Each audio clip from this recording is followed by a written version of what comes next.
보십시다. 운동량 보존 법칙이라고 되어 있는데 먼저 결과론적으로 보게 되면 어떤 거냐면 어떤 두 물체가 있는데요. 충돌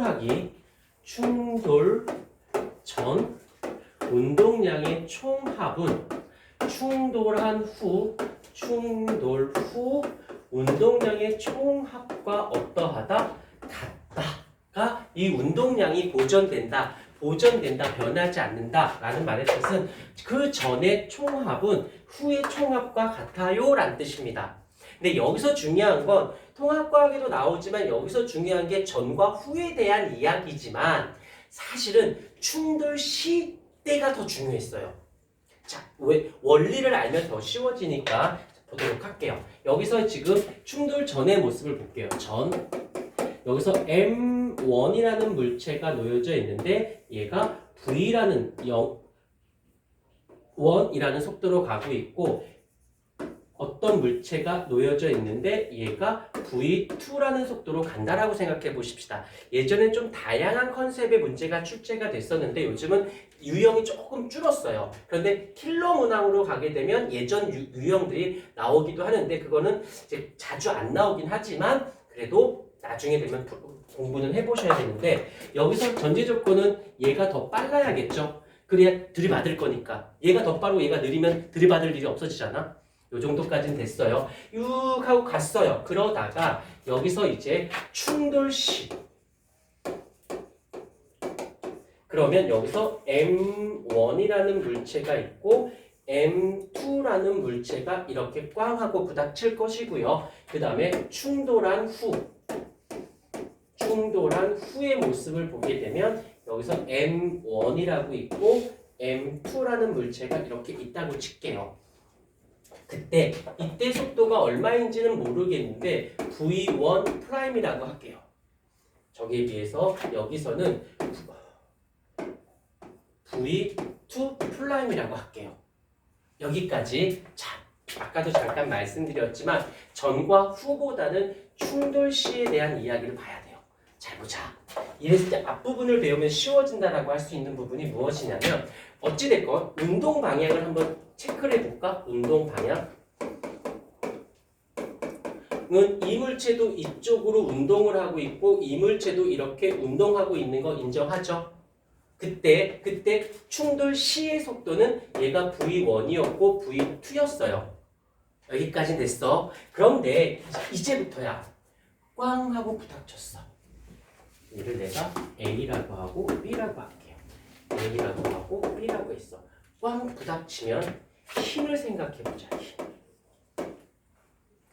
이 A라는 물체는 어느 쪽으로 힘을 받고 B라는 물체는 어느 쪽으로 힘을 받을까? 이때 나오는 게 바로 반작용의 법칙이에요. A가 B에게, B는 A에게. 그러면 이 부닥치는 이 순간 이 B라는 A라고 하는 I는 어느 쪽으로 힘을 받아? 이쪽으로 힘 받겠죠. 얘는 어디로 힘을 받을까요? 이쪽으로 힘을 받겠지요. 인정하셨습니까? 그러면 속도의 변화를 보자. 운동 방향의 반대 방향. 지울게. 운동 방향의 반대 방향 힘 받았으니까 얘 속도 어떻게 돼야 돼? 인정? 다른 쪽으로 힘을 받았어. 그럼 속도가 어떻게 돼야 돼? 승마. 인정? 한 번만 다시. 그때 충돌 시간은 어때야 돼? 얘가 2초 걸렸으면 얘도 몇 초 걸려야 돼? 그래야겠지. 꽝 부닥쳤으면 그 충돌, 얘가 받은 힘과 얘가 힘의 방향은 반대 방향이고 힘의 값도 어때? 값은 또한 같아야 되지 않을까? 얘가 10 받았으면 얘도 10 받아야지. 작용 반작용은 힘의 세기는 같고 반대 방향으로 두 물체에 작용한다. 이게 작용 반작용의 기본적인 원리잖아. 그래서 A, B가 빵 받으면 같은 힘을 받으면서 반대 방향인 것 뿐이야. 그래서 방향이 반대이기 때문에 감소하는 거고 방향이 같기 때문에 속도가 증가하는 거예요. 그때 충돌 시간도 이때의 충돌 시간과 이때의 충돌 시간이 어때야 돼요? 같아야 되는 거 인정하셨습니까? 그러면 오라, 봐라, 오라.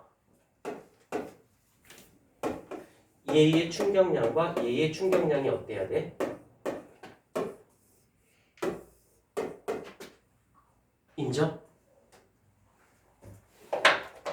그러면 모르긴 몰라도 운동량의 변화량은 얘의 운동량의 변화량은 얘의 운동량의 변화량과 어때야 돼? 같아야 되지. 그 말의 뜻은 얘가 줄어든 자 이쪽으로 이제 빠져나갈게. 요거랑 요거를 이렇게 끌고 갈게요. 그러면 그 A라는 물체가 속도가 줄어든 속도 감소량은 B가 속도가 늘어나게 된 속도 증가량과 어때야 된다? 맞습니까? 변화량이 같아야 된다며. 질량은 변하진 않을 거 아니야. 하지만 속도의 변화값이 같아야 등호가 물론 느려지는 값이고 빨라지는 거지만 줄어든 만큼 그러니까 나 혼자 또 흥분했어. 가고 있어요. 가다가 꽝 받았어. 그럼 얘는 빨라지긴 느려지겠지. 그럼 얘가 10m/s 더 빨라졌다면 10만큼 증가했다면 얘가 왜 10만큼 증가한 거니? 뒤에서 10만큼 얘한테 줬으니까. 그럼 얘가 갖고 있던 10을 줬으니까 얘는 10만큼 줄고 얘는 10만큼 늘었을 거 아니야. 이해돼요? 이건 어려운 이야기는 아니야. 그냥 별거 아니야. 가다가 서연이가 있어. 근데 서연이가 갑자기 선생님 저 버스비가 없어요. 2,000원만요. 버스비가 2,000원인지 모르겠는데 2,000원 달래. 그럼 2,000원을 줬어. 그럼 난 돈이 준 거고 서연이는 돈이 는 거지. 이게 한두 번이 아니거든. 애한테 뺑뺑 뜯겨봤니? 아예 책값을 달라고 그러지 아주 그냥. 그럼 내가 줄어든 돈은 서연이가 받은 돈의 양은 같죠. 물론 난 준 거고 그러니까 줄었다 늘었다는 얘에 대한 이야기고 결국 값은 같다. 그러니 얘가 이만큼 줄었어요. 당연하겠지. 그만큼 얘는 늘었어요. 그러면 어떻게 돼? 얘의 운동량 더하기 얘 운동량이 얼마인지 모르겠으나 여기서의 운동량 더하기 여기서의 운동량은 합치면 이 합한 값은 이 합한 값과 어떻다? 같다. 이해가 되셨습니까?